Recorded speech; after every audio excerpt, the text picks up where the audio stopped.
Hello, and welcome to the Experience Local with Russ and Scott. Each week, they bring you conversations with local Christian businesses and business owners.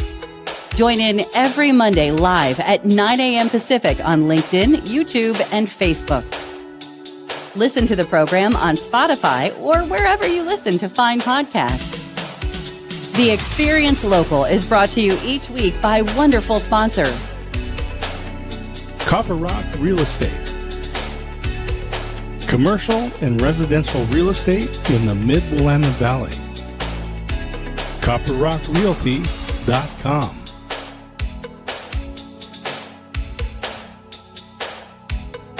Independent Merchant Brokers. Low-cost and no-cost debit and credit card processing. 877-460-4747. IndependentMerchantBrokers.com. Join Boson Hub Digital Development in supporting Kicking Cancer. Kicking Cancer provides support, education, and resources for cancer patients, survivors, and families. Kicking-cancer.org. More than just a home, the Arbor at Avamere Court in Kaiser. Arbor at AvamereCourt.com. Assisted living at Avamere at Albany. AvamereAtAlbany.com.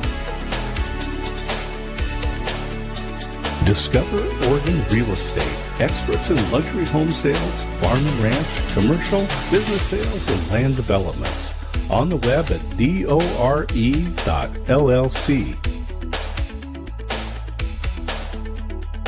And now, your hosts for the Experience Local, Russ and Scott. So who do you want to be today? Do you want to be Russ or Scott? You decide. I don't know. We should switch tags one of these days and just really confuse everybody. Well, let's just say life happens and then you choose, right? There you go. That's it. How are you, Scott? Welcome this morning to the Experience Local. Have you been here before? Yeah, it's and I'm feeling good because we talk about the big rocks, dealing with the big rocks and getting those out of the way, or got my taxes done and filed, and so that's a big rock, and so it frees up some cranium space for me. Yes, every time I get my taxes done, I'm like, thank God for that. Yep. So got mine done about a month ago. I was all good to go, so that was a blessing. So yes, well, listen, Scott, just want to remind everybody, we're here on the Experience Local, live with Russ and Scott, every Monday, 9 a.m. Pacific Daylight Time and 11 a.m. Texas Standard Time for all those Texans, y'all. And so come on in, and we are here with amazing guests like Mark, who's with us today. We can't wait till we actually get a chance to talk with him, but this is going to be new for me. Usually I know everybody before they come on the show, so I'm excited. I'm looking forward to it. Yeah, Mark's going to get a new friend for life in Russ Hedge, and he doesn't know he's stuck with me already. We've already benefited. So, yeah, we're going to have a lot of fun. Mark is involved in marketing, but it's not what you might think. And he's got some interesting stories, a great client list, and people are going to learn and be inspired by Mark today. It's just been fun getting to know him, and we're here in Waco, Texas, where both of us live. So the Experience Local is local in Waco this week. But I just want to say thank you to our sponsors, and thank you to the radio stations, KYKN and KWIL, for broadcasting this out. And it's always an honor to be associated with the sponsors and with those stations. Yes, and Willamette Valley, never fear, I am still here, and we have not left you.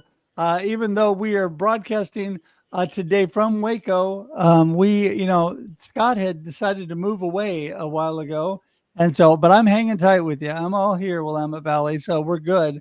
But Scott, I'm very excited for this week. Do you have anything exciting coming up? Boy, I tell you, it is a packed week. There's just some really good things going on. Too many to mention, except this Friday is the Global Tea Break April edition. And we're going to be hearing from my co-founder over there, Alan Hennessy. He is now Professor Hennessy. He's been teaching at a college there at a university. and has got through his first cohort. He's starting the next one up. But there's a lot of things that have been going on in the marketing, specifically social media world, that he's going to get us updated on. So I'm looking forward to that this coming Friday. There you go. And you go to globalteabreak.com for all the information about that. If you want to hear Professor Alan Hennessy today or this Friday, that's going to be awesome. I'm looking forward to it.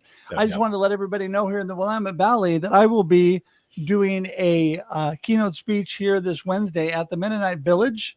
We're talking the power of perspective, living a life filled with purpose and living a life that you love. So we're going to talk about that. And so if you want to come, it's open to everybody.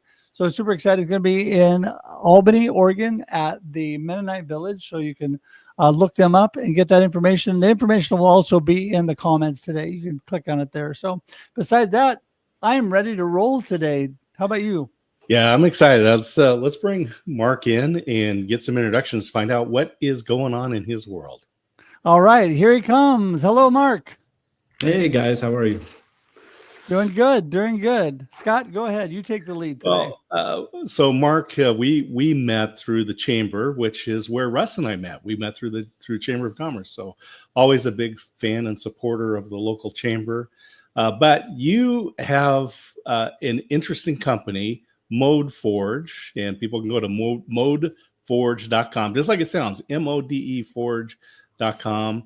But Mark, tell us what's going on in your world and what Mode Forge is all about. Okay. So Mode Forge was created back in the 90s when, you wanted to be terribly clever with your name and then nobody knew what you did.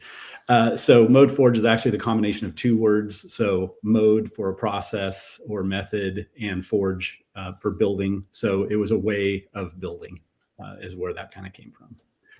Well, that is so awesome. I want to hear more about this because I'm really excited my first chance to get to talk with you. And I haven't been able to be at the chamber there in Waco, which is a bummer. But so let's just expand on that a little bit. When did you get started? What is it all about? Talk a little bit more about it. Okay.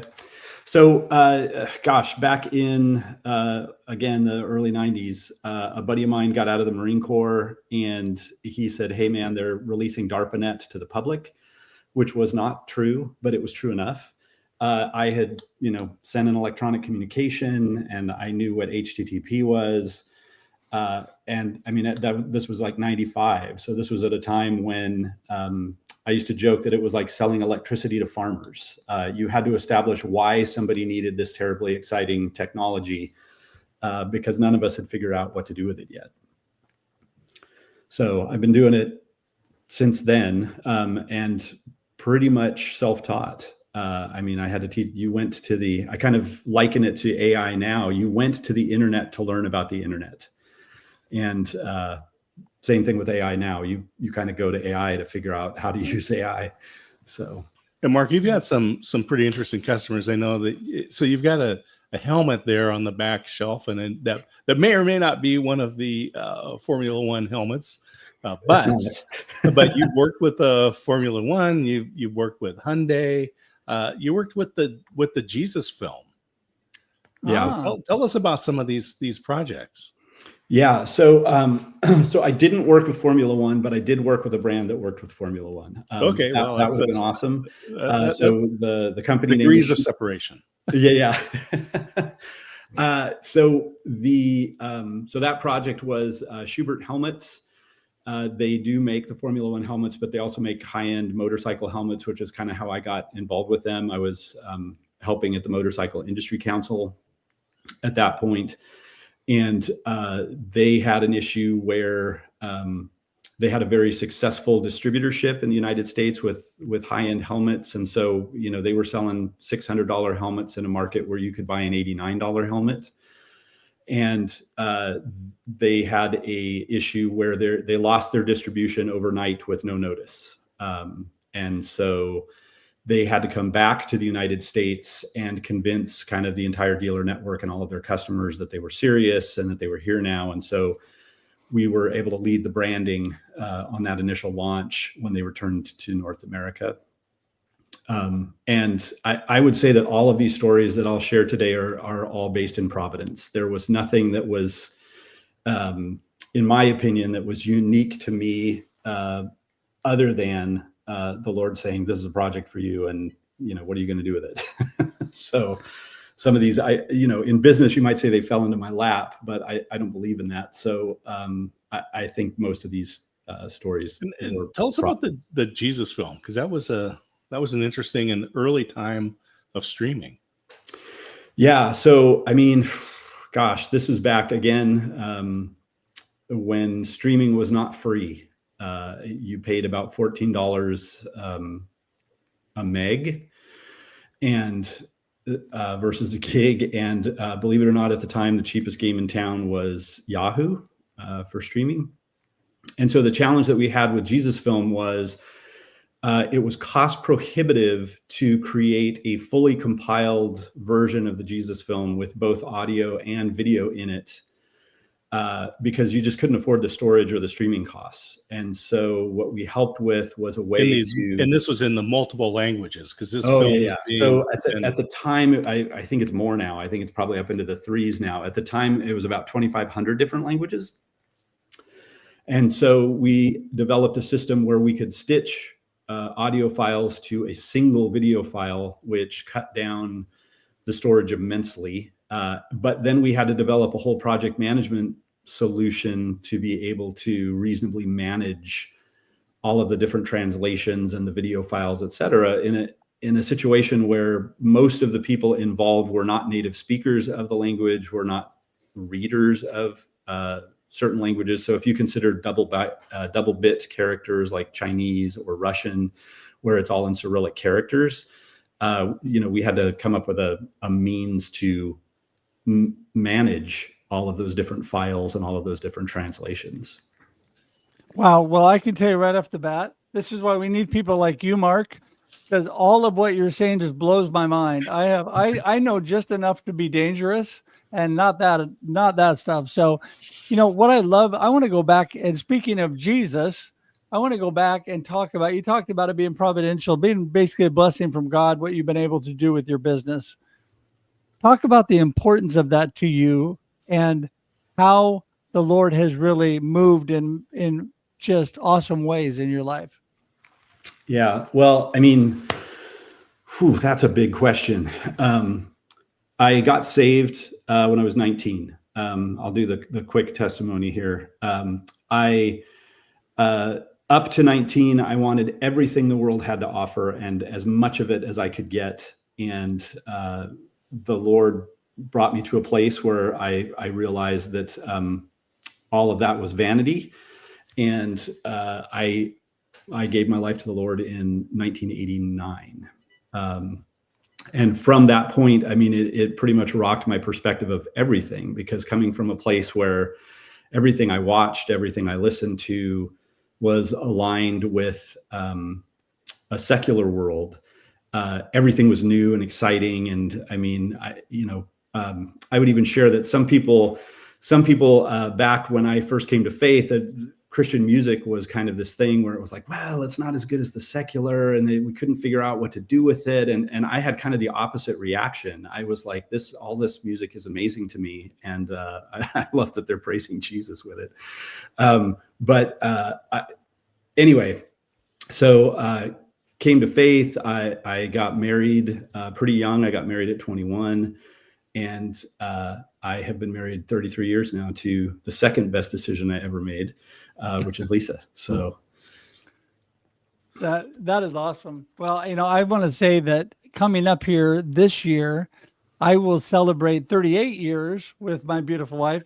By far, other than Jesus, the best decision I ever made, because the Lord brought her into my life to get me straight and get me on the right path. And so that's a whole story of its own. But I love that, that you give so much to what God is doing in your life. And sometimes people think, business is just luck of the draw. I just happen to be at the right place at the right time. It's not really a miracle. I just happened to stumble along. But you know what? I think it's important to give credit where credit's due, right? Nothing happens by accident, right? Yeah. Yeah. And it's been rocky. I mean, the message that I had from my childhood, from the Boy Scouts, from the Marine Corps was, you're on your own and nobody's coming. Figure it out on your own. So even when I came to faith, I'd say I probably had a heap and help and a stoicism in there about just suck it up, buttercup, and get it done. And, I've had experiences in my life where you hit those and you go, look, there's no amount of moxie or positive thinking that's going to fix this. And that surrender has been awesome.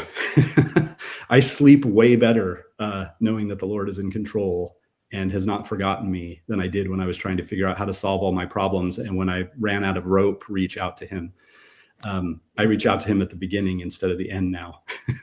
Well, and that is so important. Scott, let me say one more thing. I know I'm monopolizing this, but I'm really loving where you're going. And that is, I talk a lot, Mark, about perspective.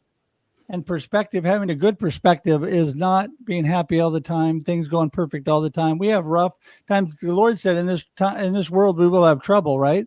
We've got to get through it. But God is always there with us. When things aren't happy, when we're not feeling good, when things aren't going well, God's always there with us going through it. Just like, the footprints in the sand, he's carrying us through. And I think that's so important for people to realize, and especially in business. A lot of times people don't give God credit for all the things he's carried you through, where you're learning, growing, and becoming better, even when it's tough, right? Yeah, absolutely. Yeah. Scott, well, I'll say today on The Experience Local, live with Russ and Scott, we have Mark Senefsky of Mode Forge here with me in Waco, Texas. So, Mark, we're glad to have you here. And we are really good at compartmentalizing and separating the secular from the sacred. But what we found to be successful is it's really an integration in our lives of our faith, family, and occupations. So let's talk about how you've been able to apply your faith in business, integrate your family, and all of these things. That's a great question too. So my grandfather on my mom's side was a Presbyterian minister, and he was called at 16, and his whole professional career was a pastorship. And I remember after coming to faith, reaching out to him, and we were talking, and I had shared that I had been trying to balance my life and my spiritual life. And he's like, whoa. There's no balancing. It's all spiritual. And I remember kind of being taken aback. Based on some of the stuff you were just sharing, Scott, this whole idea where I was trying to balance all of these, what I perceive to be different parts of my life. And it's not that I behaved drastically different in either one, but that perspective was everything. And so that's when I just decided that, I want to look at everything, business, anything I learn, my children, look at this through a biblical and Christian lens. So, that was a huge kind of turning point for me when it became collective and not separate. Yeah. Well, I think that's so important with your family too, because when they're supportive and when you're all in the same lane, right? Yeah. All trusting God, moving together. I know that I couldn't do what I do without the support of my beautiful wife and family. Because you need that there all the time. So we'll talk a little bit about community as you get out to people. You're obviously involved in the chamber and those things. Community is so important. Talk a little bit about how that's good for your business. Yeah. So a little bit of a new place for me with that, in that I was definitely, I had shared the Providence, and I went from being very much a consultant in a lot of instances to, having a business with employees and contractors, et cetera. And so that put me in that space of networking and meeting people. And based on what we just talked about, a big piece for me was, I want to be able to minister to people. I want to be able to bless people. And that's kind of what I'm looking for. When I'm out and about, I'm not looking for a sale or a client. I'm looking for how I can help. And sometimes I'm they determine that I'm the best solution for that, and other times I'm referring them to try to get them the help that they need. But that's really, I guess, the shift in my mindset is I'm instead of always be closing, I'm trying to always be helping. That's a great perspective. I like that. A lot of people think of that ABCs, right? Always be closing, always be closing. Coffee is for closers, Russ. Come on. Anyway. So getting out. So I know we met at the chamber. My wife has run into you over at Startup Waco. So you're definitely involved in different activities here on the business side. And as we said, you have a marketing company. We talked about some of the projects that you're involved in.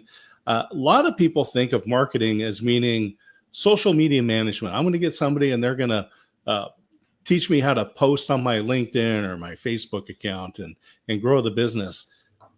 That's not the kind of marketing that you're doing. Tell us what kind of customers would come and hire Mark and ModeForge. Yeah, so I tend to be unique. So certainly we do all of the acronyms. We do SEO and social media and display advertising and bespoke solutions. I mean, we still build WordPress websites and do a lot of technical SEO. We've just branched into generative engine optimization, which is how do we rank with search or AI.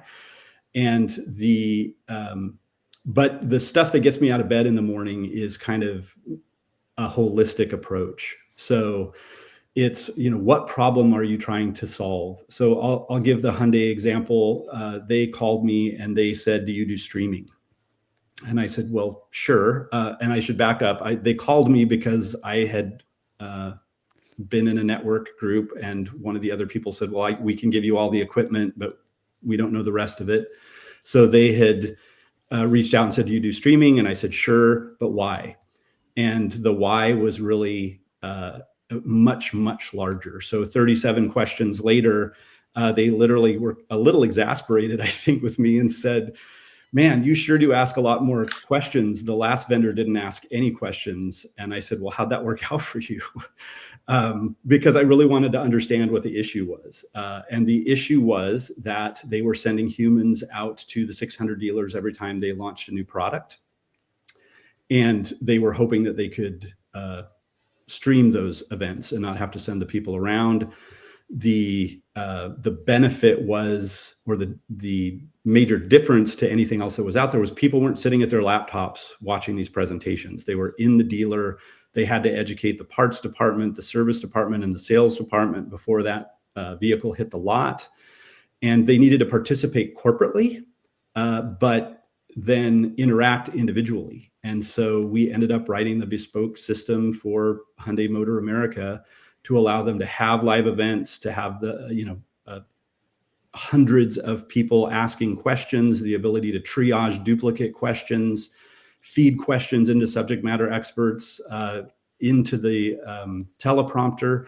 So one of the funniest stories was, we'd have somebody in, say, Idaho say, this isn't live. They recorded it earlier. There's no way this is live. And we would feed back into the speaker and they'd say, yes, Idaho, this is live. And, we're really here in Southern California doing this live event. So it was really trying to understand their problem and then come up with a solution that solved as many aspects as possible. Well, and I love that too. I mean, what's so important is to find out really what the needs are of people, because a lot of people think they got a cookie cutter approach, like this is what everybody needs, but it's not. And that doesn't work for everybody. And so I love that you actually have that conversation. You ask the questions, and that really, I mean, like sometimes, like you said, they may have been a little bit like, what's going on? Why are you asking so many questions? But in the end, they're getting what they want. And I think I want to go back. We're getting close to having to wrap up here. So my last question I have before we have you give your last little statement and gold nugget of the day is, you talked about, you want people that you can really help that God has purposed for you to work with, right? And you're willing to refer those people away. I think that is a real blessing for people, because we're not for everybody. Did you have that? Mindset all along, or did you just adapt with the changes in your business and realize that's what people needed? That's a great way to phrase that. So I would say at the beginning, I mean, you're trying to make as many people happy as possible. And so I found myself as a subject matter expert in the C-suite pretty early. I was the guy that, the sales department would bring to meet people so that they couldn't talk past the salesman. And the salesmen were trying to close, most definitely. So I would say it took a few years for me to get to the point where I could see the difference. And I'm not trying to say that sales is bad in any way. I just mean that they just had a different focus in my earlier years. And so, for example, with that Hyundai thing, I mean, we were looking at that thinking, well, surely somebody has done this already. And when it only became bespoke when we realized that no one had yet. And then we could make that recommendation. If I'd have figured out that Zoom did it, I'd have sent them over to Zoom. Yeah. Well, and I think that's the thing. People, you would think that large of an organization would have already got it figured out. So, all right. Well, listen, we're wrapping things up. In the next minute, tell us what your gold nugget is of today's conversation. What do you want people to remember going away from this conversation today? And tell everybody how to get in touch with you. Oh gosh, I think I would go back to the gold nugget thing for me would be when you get to the point where moxie and working really hard isn't working anymore, lean into that and go to the Lord. If you don't know the Lord, then find somebody who does, because I've just done this a long time, and I realized that there were situations where it didn't matter how hard I worked or how mentally tough I was, that wasn't the answer. Amen. Amen. And people get in touch with you how? You can get in touch with me by sending me an email at mark@modeforge. That's my actual email. I mean, it's going to go right into my inbox. And or you can hit me up on LinkedIn. I think you've got this up on the screen here, but linkedin.com/in/Mark Senefsky. Those are the two best ways to get a hold of me. Awesome. Well, listen, what a blessing today. It's so awesome to meet you, to hear about all that you're doing. I would love to hear more. We're going to have to do a follow-up conversation at some point, because you're doing some great things with big projects we didn't even have time to really get deep into. So, Mark, thank you. We're going to send you to the green room real quickly, but hang tight. We'll be there in just a minute. All right. All right. Thank you. Thanks a lot. Well, there we are. Yeah, might be continuing this conversation on one of your other shows, like Marketing with Russ. There you go. Which just passed 500 episodes, everybody. 500 episodes. So congratulations with that. Well, great to have Mark, and good perspective. Great to hear somebody who started out young, being a Jesus follower, and carrying that through his life and continuing. What a blessing. What a blessing. Well, we are all about believers in business, everybody. And you can be in business and be a believer and step forward, trusting God and proclaiming that God is the one making things happen. He does miracles every day, and I'm so thankful for that. So thankful for you, Scott, and our amazing community here. We're here every Wednesday, let's back up. We're here every Monday. I got to go to Here we go. Get the right show. I'm changing shows. We're every Monday, 9 a.m. Pacific Daylight Time for your listening and viewing pleasure, or 11 a.m. Texas Standard Time. And so join us every Monday. Get that right. And so thankful. If you want to find out more about us, go to local.theexperience.video. And we're so thankful you're all here. Until we see you next Monday, have a blessed week, everybody. All right. And enjoy the experience locally. There you go. Woohoo! Thank you for tuning in to The Experience Local with Russ and Scott. Listen to the program on Spotify or wherever you listen to fine podcasts. Join in every Monday live at 9 a.m. Pacific on LinkedIn, YouTube, and Facebook. We look forward to seeing you next time on The Experience Local with Russ and Scott.